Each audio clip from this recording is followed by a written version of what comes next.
श्री स्वामी समर्थ मित्रांनो, अक्षय तृतीया हा आपल्या हिंदू धर्मातील अतिशय महत्त्वाचा सण आहे. वैशाख महिन्यातील तिसऱ्या दिवसाला अक्षय तृतीया हा सण साजरा केला जातो. तथापि यावर्षी हा सण 30 एप्रिल 2025 रोजी वार बुधवार या दिवशी आपण सर्वजण साजरे करणार आहोत. अक्षय तृतीयेला अखातीज असे सुद्धा म्हटले जाते. हा एक अत्यंत शुभ दिवस असतो. या दिवशी भगवान विष्णू, भगवान गणेश, माता लक्ष्मीची पूजा केली जाते. अक्षय तृतीयाला काही भागांमध्ये परशुराम जयंती देखील साजरी केली जाते. अक्षय हा शब्द अनंत किंवा शाश्वत आहे, जो शब्दांच्या संबंधित असीम भाग्य आणि समृद्धीचे प्रतीक आहे. नवीन व्यवसाय सुरू करणे, नवीन नोकरी सुरू करणे किंवा नवीन निवासस्थानात प्रवेश करणे यासारखे नवीन उपक्रम सुरू करण्यासाठी हा दिवस योग्य मानला जातो. या व्यतिरिक्त जीवनात प्रगती करताना आपल्या दिवंगत पूर्वजांचा आदर किंवा आठवण करण्यासाठी हा दिवस देखील स्मरणीय असतो. यंदा 30 एप्रिलला अक्षय तृतीया आहे. या दिवशी तुम्ही पूजा नाही केली तरी पण चालेल. ही जी एक चूक आहे ती अजिबात आपल्याला करायची नाही. 99% लोकांना माहीत नसेल की ही चूक कोणती आहे. तसेच या दिवशी काय करावे व काय करू नये याविषयीची संपूर्ण माहिती आपण पाहणार आहोत. त्यामुळे व्हिडिओ हा शेवटपर्यंत नक्की पहा. चॅनलवरती नवीन असाल तर सबस्क्राईब करा आणि व्हिडिओला एक लाईक करून कमेंटमध्ये जय माता लक्ष्मी नक्की लिहा. चला तर मग व्हिडिओला सुरुवात करूया. नंबर 1. वैशाख महिन्याच्या शुक्ल पक्षातील तृतीय तिथी 29 एप्रिल रोजी संध्याकाळी 5:31 सुरू होत आहे आणि दुसऱ्या दिवशी 30 एप्रिल रोजी दुपारी 2:12 संपेल. अशा परिस्थितीत उदय तिथीनुसार अक्षय तृतीया ही 30 एप्रिलला साजरी केली जाईल. नंबर 2. बघा, आपल्याला आपल्या कर्माची फळं आपल्या कर्मानुसार मिळत असतात. म्हणून अक्षय तृतीयेच्या दिवशी दान करायला विसरू नका. या दिवशी दान केल्यामुळे तुमच्या जीवनामध्ये सकारात्मक गोष्टी घडत असतात आणि आपली जी चांगली कृती आहे त्यामध्ये वाढ होत असते. आपल्याला अनंत असं पुण्य होत असतं. शास्त्रामध्ये अक्षय तृतीयेच्या दिवशी खरेदी करणे जितके महत्त्वाचे आहे तितकेच या दिवशी दान करणेही महत्त्वाचे मानले जाते. अक्षय तृतीयेच्या दिवशी गरजूंना काही खास वस्तू दान केल्याने व्यक्तीला शाश्वत असं पुण्य प्राप्त होतं. नंबर 3. अक्षय तृतीय दिवशी पाण्याने भरलेले भांडे दान करणे अतिशय शुभ मानले जाते. या दिवशी तुम्ही कलश किंवा भांडे दान करू शकता. फक्त ते भांडे रिकामे दान करू नये हे नेहमी लक्षात ठेवा. त्यामध्ये पाणी किंवा साखर, धान्य भरून तुम्ही ते दान करू शकता. अक्षय तृतीयेच्या दिवशी पांढऱ्या वस्तूचे दान करणे अतिशय शुभ मानले जाते. यामध्ये तुम्ही दूध, दही, साखर, खीर, शंख, पांढरे कपडे इत्यादी वस्तूंचे दान करू शकता. यामुळे व्यक्तीला शुभ फळ प्राप्त होतात आणि कुंडलीतील चंद्राची स्थिती मजबूत होते. नंबर 4. पूर्वजांचा आशीर्वाद मिळवण्यासाठी अक्षय तृतीया दिवशी तुम्ही पूर्वजांच्या नावाने गरिबांना आणि गरजूंना तुमच्या क्षमतेनुसार अन्नदान, पैसे आणि कपडे इत्यादी दान करा. असे केल्याने पितृदोषापासून मुक्ती मिळते. या दिवशी ब्राह्मणांसाठी जेवणाची व्यवस्था करावी. अक्षय तृतीयाला सोने खरेदी करणे सुद्धा खूप चांगले मानले जाते. तसेच मंदिरात किंवा जे सार्वजनिक ठिकाण असतील, शाळा असतील किंवा इतर सार्वजनिक जे ठिकाण असतात, बस स्टँड असेल, त्या ठिकाणी थंड पाण्याची सोय तुम्ही करू शकता. नंबर 5. आपण दिवाळीमध्ये दिवा, पंती लावून रोषणाई करतो. त्याचप्रमाणे अक्षय तृतीयेला दारामध्ये मातीचा दिवा लावून लक्ष्मी मातेचे स्वागत करावे. माता लक्ष्मीला मातीच्या वस्तू अत्यंत प्रिय आहेत आणि तिला सगळीकडे प्रकाश असलेला आवडतो. तुम्ही तेलाचा, तुपाचा दिवा लावा, पण त्या तेलामध्ये किंवा तुपामध्ये तुम्ही जर थोडीशी हळद मिसळली तर तुमच्या घरामध्ये जी काही नकारात्मकता आहे ती सुद्धा हळदीमुळे नष्ट होईल. नंबर 6. आपल्या घराच्या दारावर आंब्याच्या पानाचे तोरण हे अवश्य लावावे.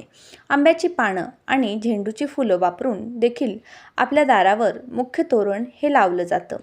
नंबर 7. याशिवाय या दिवशी धनसंपत्तीसाठी देखील मिठाची पूजा केली जाते.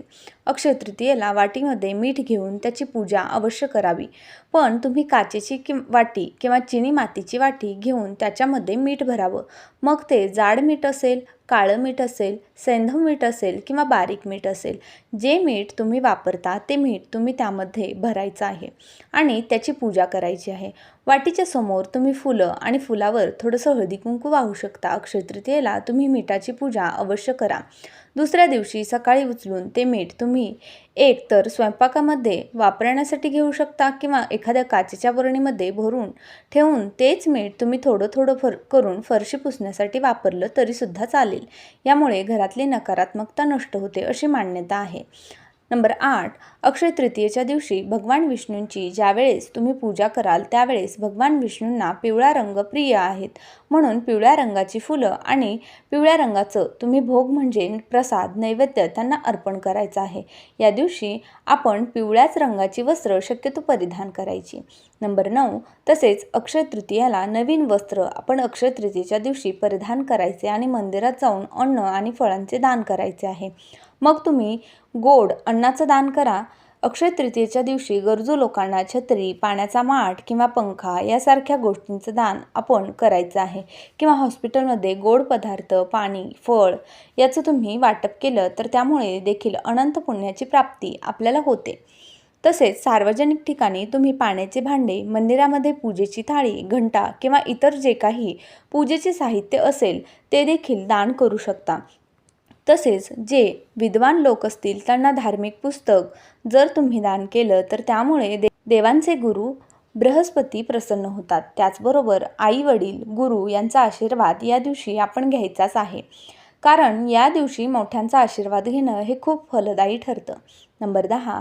प्रत्येक महिन्याच्या अमावस्येला सुद्धा तुम्ही पितरांसाठी दानधर्म, पितरांसाठी सेवा करू शकता. प्रत्येक महिन्याच्या अमावस्येला तुम्ही पितरांचे स्मरण करून शिधा दान करू शकता. तुम्ही एखाद्या मंदिरामध्ये गुप्तदान यथाशक्ती जे काही तुम्हाला पैसे दान करायचे आहेत ते तुम्ही दान करू शकता. किंवा या व्यतिरिक्त तुम्हाला काही पितरांसाठी सेवा करायची असतील, पितृस्तुती, पितृष्टक किंवा पितृस्तोत्र तुम्हाला नित्यपणे दररोज म्हणायचे असेल तर ते सुद्धा तुम्ही दररोज तुम्ही सकाळी किंवा संध्याकाळी घरामध्ये दक्षिणेकडे तोंड करून बसून तुम्ही ते म्हणू शकता. नंबर 11. बघा, आपण जो पितरांचा स्वयंपाक करतो त्यामध्ये कोणकोणते पदार्थ हे बनवायचे असतात. तर काही ठिकाणी फक्त पुरणपोळीचा नैवेद्य अक्षय तृतीयेला दाखवला जातो, पण काही ठिकाणी पितरांसाठी पितरांचा स्वयंपाक बनवला जातो. तर पितरांच्या स्वयंपाकामध्ये तांदळाची खीर ही जवळजवळ सगळ्यांकडेच बनवली जाते. त्यानंतर उडदाचे पापड, वडे बनवले जातात. कढी, आळूच्या वड्या बनवल्या जातात. बऱ्याच ठिकाणी आळूची भाजीसुद्धा बनवली जाते. ज्या भाज्यांमध्ये प्रामुख्याने बऱ्याच ठिकाणी बटाट्याची भाजी बनवली जाते, भेंडीची भाजी, डांगराची भाजी, त्यानंतर गवारीच्या शेंगांची भाजी बनवली जाते. चटण्या बनवल्या जातात. चटणीमध्ये स्पेशल तिळाची चटणी आणि जवसाची चटणी ही बनवली जाते. त्याचबरोबर कोशिंबीर, पंचामृत, बऱ्याच ठिकाणी मेथीची भाजी, कारल्याची भाजी हे सुद्धा बनवलं जातं. आणि याचबरोबर लिंबू, तूप, भाजलेले किंवा तळलेले पदार्थ जे असतात ना ते पितरांना आवडतात. नंबर 12. पण पितरांच्या स्वयंपाकामध्ये कांदा, लसूण यांचा वापर अजिबात करायचा नसतो. कांदा लसूण विरहित जेवण हे जे आहे ते पितरांसाठी बनवायचे आहे. आणि पितरांच्या स्वयंपाकामध्ये शेवगा, वांगे किंवा गाजर याचा वापर जो असतो तो चुकूनही करायचा नसतो. नंबर 13. पितृभोजन होईपर्यंत घरातील सर्वांनी तुमच्या भावकीतील असतील, तुमच्या घरातील असतील सर्वांनी लहानांपासून मोठ्यांपर्यंत उपवास करायचा असतो. जे काही आपण स्वयंपाक पितरांसाठी जेवण बनवलेले आहे ते उष्ट करायचं नसतं. त्यामुळे बऱ्याच जणांना सवय असते बघा, स्वयंपाक बनवताना चाखून बघायचं. तर पितरांचा स्वयंपाक बनवताना किंवा कोणत्याही देवी देवतांचा नैवेद्य बनवताना अशी चूक करू नका. नंबर 14. पितरांचा स्वयंपाक करताना त्यामध्ये केस निघणार नाही याची काळजी करायची आहे. केस बांधून तुम्हाला पितरांचा स्वयंपाक हा करायचा आहे. तसेच पितरांसाठीचा स्वयंपाक करत असताना दुसऱ्यांबद्दल वाईट बोलणं, रडणं, पडणं किंवा खूप खुशी आनंदाने स्वयंपाक करणं तर ह्या गोष्टी करायच्या नाही आहेत. नॉर्मल जसं आपण स्वयंपाक करतो की जास्त कोणाबद्दल काही बोलणं नाही, आपापलं काम करत आपण करतोय, तर अशा पद्धतीने स्वयंपाक जो आहे तो तुम्हाला पितरांसाठी करायचा आहे. आणि पितरांच्या स्वयंपाकाला कधीच नावं ठेवायचे नाही. भले तुम्ही कोणाकडे पितरांचं खायला गेलात किंवा आपल्या घरी जरी बनवलं तरी तुम्ही जेवण करताना किंवा जेवण झाल्यानंतर सुद्धा नावं ठेवू नयेत. नंबर 15. पितरांसाठी जेव्हा आपण नैवेद्य दाखवतो तर त्यावेळेला जेव्हा आपण ताट वाढतो आणि समोर नैवेद्य दाखवण्यासाठी ठेवतो तर त्यावेळेला आपण पाण्याचे चौकोन भरीव न काढता गोल काढायचा आहे. पाण्याने आपल्याला गोल काढायचा आहे. आपण देवांना कसं पाण्याने चौकोन भरीव काढतो तर इथे तसा नाही काढायचा. पाण्याने आपल्याला गोल काढायचा आहे आणि त्यावर मग जे काही ताट आहे नैवेद्याचं बनवलेलं ते तुम्हाला ठेवायचं आहे. नैवेद्य दाखवताना उलटं पाणी फिरवायचं असतं. जसं आपण देवांसाठी सगळ्या गोष्टी करतो त्याचबरोबर एकदम उलट सगळ्या गोष्टी पितरांसाठी करायच्या असतात. पितरांसाठीचं जेवण पितरांसाठीचं ताट हे शक्य झालं तर 99% तुम्हाला मिळालं तर केळीच्या पानावर वाढायचं आहे. पण सगळ्यांनाच केळीचे पान मिळतील असं नाही, त्यामुळे तुम्ही ताटामध्ये वाढू शकता. नंबर 16, केळीच्या पानावर जेव्हा आपण जेवण वाढतो तर त्यावेळेला केळीच्या पानाच्या मध्यभागी सुरुवातीला आपल्याला शुद्ध गाईचं तूप चमचाभर टाकून मग त्यावर भात टाकायचा आहे आणि त्यावर वरण वाढायचे आहे. इतर वेळी बघा आपण भात वाढतो, त्यावर साधं वरण वाढतो आणि त्यावर आपण तूप वाढतो. पण पितरांच्या ताटाखाली तूप, त्यावर भात आणि त्यावर वरण असं वाढायचं असतं आणि लिंबू जे असतं ते सर्वात शेवटी वाढायचं. पितरांसाठीचं ताट तयार झाल्यावर नैवेद्य दाखवल्यानंतर ज्यांना कोणाला तुम्हाला जेवू घालायचं आहे त्यांना जेवू घालायचं आणि त्यानंतर मग आपण घरातील सर्वांनी अन्न ग्रहण करायचं आहे. पण पितरांना नैवेद्य दाखवून झाल्यानंतर लगेच कावळ्याला तुम्हाला घास ठेवायचा आहे. या दिवशी कोणकोणत्या चुका आपल्याला टाळायच्या आहेत त्याबद्दलची माहिती आपण जाणून घेऊया.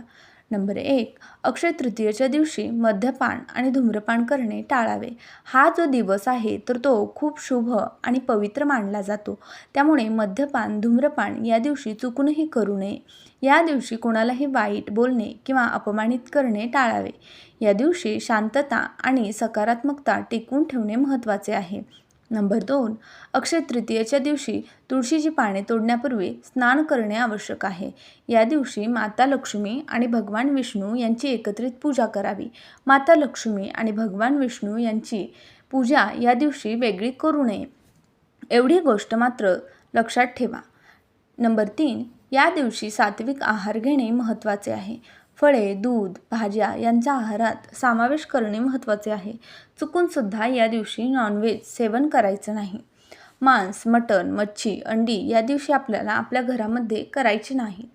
नंबर 4, आता सर्वात महत्त्वाची जी चूक आहे बघा, या दिवशी आपण अनेक प्रकारच्या वस्तूंची खरेदी करत असतो. त्यामध्ये आपण सोने, चांदी खरेदी करतो. तसेच आपल्या ऐपतीनुसार आपण ज्या वस्तू आपल्याला हव्या आहेत त्या वस्तू खरेदी करत असतो. पण यामध्ये चुकूनसुद्धा आपल्याला या दिवशी प्लास्टिक, ॲल्युमिनियम किंवा स्टीलची भांडी किंवा लोखंडाची भांडी त्या दिवशी खरेदी करू नयेत. या गोष्टीत राहूचा खूप प्रभाव असतो, त्यामुळे घरात नकारात्मकता येऊ शकते. त्यामुळे या गोष्टींचा चुकूनसुद्धा या दिवशी खरेदी करू नका. नंबर 5, त्यानंतर पुढची सर्वात महत्त्वाची चूक म्हणजे अक्षय तृतीयेच्या दिवशी कोणालाही पैसे, कर्ज देणे टाळावे. यामध्ये एक श्रद्धा आहे. असे मानले जाते की या दिवशी आपल्या घरातील लक्ष्मी दुसऱ्यांकडे जाते. त्यामुळे चुकूनसुद्धा या दिवशी पैसे किंवा सोने चुकूनही कोणाला कर्ज म्हणून देऊ नका किंवा तुम्ही स्वतःसुद्धा असे कोणाकडून पैसे घेऊ नका. नंबर 6, अक्षय तृतीयेच्या दिवशी पूजा स्थान, तिजोरी किंवा पैशांची जागा अस्वच्छ ठेवू नये. तसेच घराची नीट साफसफाई करावी. अस्वच्छ घर नकारात्मकतेने भरलेले असते. अशा घरामध्ये लक्ष्मी वास करत नाही. यामुळे या चुकासुद्धा आपल्याला टाळायच्या आहेत. नंबर 7, अक्षय तृतीयेच्या मुहूर्तावरती चोरी, दरोडे, खोटे बोलणे, जुगार खेळणे, गैरकृत्य करणे यापासून लांब राहावे. यामुळे कमावलेले आपले पुण्य हे सर्व पापांमध्ये बदलते आणि आयुष्यभर त्याचे परिणाम भोगावे लागतात. नंबर 8, अक्षय तृतीयेच्या दिवशी तामसिक आहाराचे चुकूनसुद्धा सेवन करू नये. या दिवशी तुम्ही शंख, कवड्या, श्रीयंत्र, कुबेरयंत्र, भगवान गणेश, श्रीहरी विष्णू या सर्व गोष्टी माता लक्ष्मीला अतिशय प्रिय आहेत. त्यामुळे त्यांचा आपल्याकडून चुकूनही अपमान होणार नाही याची काळजी घ्या. नंबर 9, अक्षय तृतीयेच्या दिवशी पूजा करताना माता लक्ष्मीला तुळशीची पाने अर्पण करू नका. ही सर्वात महत्त्वाची चूक आहे जी आपल्याला टाळायची आहे. नंबर 10, अक्षय तृतीयेच्या दिवशी सकाळी लवकर उठून अंघोळ करावी. स्नान करताना त्यात थोडे गंगेचे पाणी टाकावे. यामुळे नकारात्मक गोष्टी आपल्या जीवनातील नष्ट होतील. अक्षय तृतीयेच्या दिवशी केलेले कोणतेही काम आशीर्वाद देत असते. असे मानले जाते. व्यक्तीला वर्षभर या दिवशी केलेल्या कार्याचे शुभ फळ मिळतात. अक्षय तृतीयेला लक्ष्मीची पूजा करण्याचा विधी असला तरी या दिवशी भगवान विष्णूंची पूजा करणे देखील फायदेशीर मानले जाते. असे केल्याने भक्ताच्या मनोकामना पूर्ण होतात आणि जीवनातील सर्व संकटेही दूर होतात. अक्षय तृतीयेला भगवान विष्णूंचे पूजेचे पुण्यफळ मिळवण्यासाठी काही तुळशीची पाने त्यांच्या प्रसादामध्ये नक्की ठेवा. त्यांना तुळशीच्या पानांची माळ बनवून घाला. हा उपाय केल्याने भगवान श्रीहरिविष्णू लवकर प्रसन्न होतात. नंबर 11. आपल्या हिंदू धर्मामध्ये श्रीयंत्र हे देवी लक्ष्मीचे प्रतीक मानले जाते. त्यामुळे अक्षय तृतीयेच्या दिवशी श्रीयंत्राची पूजन तसेच खरेदी करणे शुभ मानले जाते. धार्मिक मान्यतेनुसार शंख हा देवी लक्ष्मीचा भाऊ मानला जातो. अशा परिस्थितीत अक्षय तृतीयेच्या दिवशी शंख खरेदी करून घरी आणणे शुभ मानले जाते. तसेच या दिवशी आपल्याला सोने चांदी खरेदी करणे शक्य नसेल तर आपण या दिवशी घरामध्ये देवी लक्ष्मी आणि भगवान विष्णूंचा एकत्र फोटो किंवा सत्यनारायणाचा फोटो किंवा देवी लक्ष्मीची मूर्ती, अन्नपूर्णा देवीची मूर्ती यांची तुम्ही खरेदी करू शकता. या वस्तूंचे तुम्ही अगोदर खरेदी करून अक्षय तृतीया दिवशी पूजन करू शकता. नंबर 12. त्याचबरोबर या दिवशी अजूनही काही नियमांचे पालन करायचे असते. त्यामध्ये घरामध्ये पती-पत्नीने ब्रह्मचर्याचे पालन करायचे आहे. त्याचबरोबर घरामध्ये भांडण, कटकट, वादविवाद होणार नाही याची आपल्याला काळजी घ्यायची आहे. नंबर 13. पितरांच्या स्मरणार्थ दक्षिणेकडे तोंड करून दिवा तुम्हाला लावायचा असतो, कारण अक्षय तृतीया ही आपल्या पूर्वजांसाठी समर्पित असते. कावळ्याला तुम्हाला नैवेद्य खाऊ घालायचा असतो, तसेच गाईला नैवेद्य खाऊ घालायचा असतो. या दिवशी भगवान विष्णू आणि माता लक्ष्मीचे एकत्रित पूजन करायचं असतं. वेगवेगळे पूजन भगवान विष्णू आणि माता लक्ष्मी यांचे करू नये ही सर्वात मोठी चूक आहे जी आपल्याला टाळायची आहे. अनेकांना हे माहीत नसते.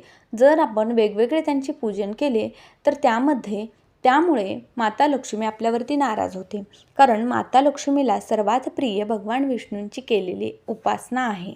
नंबर 14. आता आपण पाहू की कोणत्या स्त्रियांनी अक्षय तृतीयेची पूजा करू नये. नंबर 1. ज्या महिलांना मासिक धर्म चालू आहे, म्हणजे अगदी मासिक धर्माचा 4था दिवस असेल तरीही अक्षय तृतीयेची पूजा चुकूनही करू नये.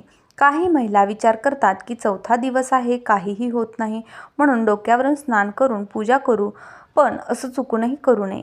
याचे जे पाप आहे ते आपल्याला लागत असते. नंबर 2. ज्या महिलेची नुकतीच डिलेव्हरी झालेली आहे, म्हणजे तिचे 12 दिवसही पूर्ण झालेले नाहीत, तर अशा महिलेने चुकूनही अक्षय तृतीयाची पूजा करू नये. डिलिव्हरी झालेल्या महिलेने 1.25 महिना देवपूजेपासून लांब राहायचं असतं. त्याचबरोबर विटाळ असेल, सुतक असेल तर अशा महिलेने सुद्धा अक्षय तृतीयाची पूजा टाळायची असते. नंबर 3. ज्या महिला वयोवृद्ध आहेत, ज्यांना पूजा करणं शक्यच नाही, तर अशा महिलांनी सुद्धा पूजा करणे टाळले तरीही चालेल. नंबर 15. जेव्हा आपल्याला पितृदोष लागतो तर 3 पिढ्यांपर्यंतचा पितृदोष आपल्याला लागत असतो आणि महिला ज्या असतात तर महिलांना सासरचा आणि माहेरचा दोन्हीकडचा पितृदोष 3 पिढ्यांपर्यंत असतो, हे विसरू नका. तसेच अक्षय तृतीयाला तर्पण विधी होम करायला विसरू नका. तर मित्रांनो, अक्षय तृतीयेच्या पूजेसंबंधित ही माहिती तुम्हाला उपयुक्त वाटली असेल तर व्हिडिओला लाईक नक्की करा आणि चॅनलला सबस्क्राईब करून आम्हाला प्रोत्साहित करा. तसेच हा व्हिडिओ संपूर्ण पाहिल्याबद्दल आपणा सर्वांचे मनपूर्वक आभार. धन्यवाद. श्री स्वामी समर्थ. जय माता लक्ष्मी.